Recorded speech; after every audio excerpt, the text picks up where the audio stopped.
Hello. ಗಣ, ಮನೆ ಮುಂದೆ ಇರೋ ಗಿಡನ ನಾನ್ ಕಿತ್ತು ಹಿಂದೆ ನೆಟ್ಟಿದ್ದೀನಿ. ಇವಾಗ ಅದ್ ಹಿಂದಿದ್ಯಾ ಮುಂದಿದ್ಯಾ? ಒಂದ್ ನಿಮಿಷ.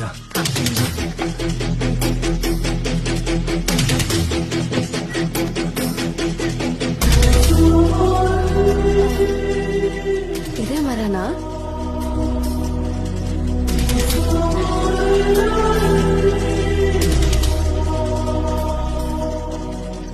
ಬಾ. ಅಲ್ಲೇ ಇದೆ. ಸೊ ನಾನಿಲ್ಲಿ ಏನೇ ಚೇಂಜ್ ಮಾಡೋದು ಫ್ಯೂಚರ್ ಅಲ್ಲೂ ಚೇಂಜ್ ಆಗುತ್ತಾ? ಇನ್ನೊಂದು ಟೆಸ್ಟ್ ಮಾಡೋಣ. ಏನು? ನಾನು ಹೇಗಿದ್ರು ನಿಮ್ಮನ್ನ ನೋಡಿಲ್ಲ. ನಿಮ್ ಫೋಟೋನ ನಿಮ್ ಫ್ಯಾಮಿಲಿ ಅವ್ರ ಫೋಟೋನ ಒಂದು ಡಬ್ಬಲ್ಲಿ ಹಾಕಿ ಆ ಸಸಿ ಹತ್ರ ಹುತ್ತಾಕಿ ನಾನ್ ಚೆಕ್ ಮಾಡ್ತೀನಿ. Good idea.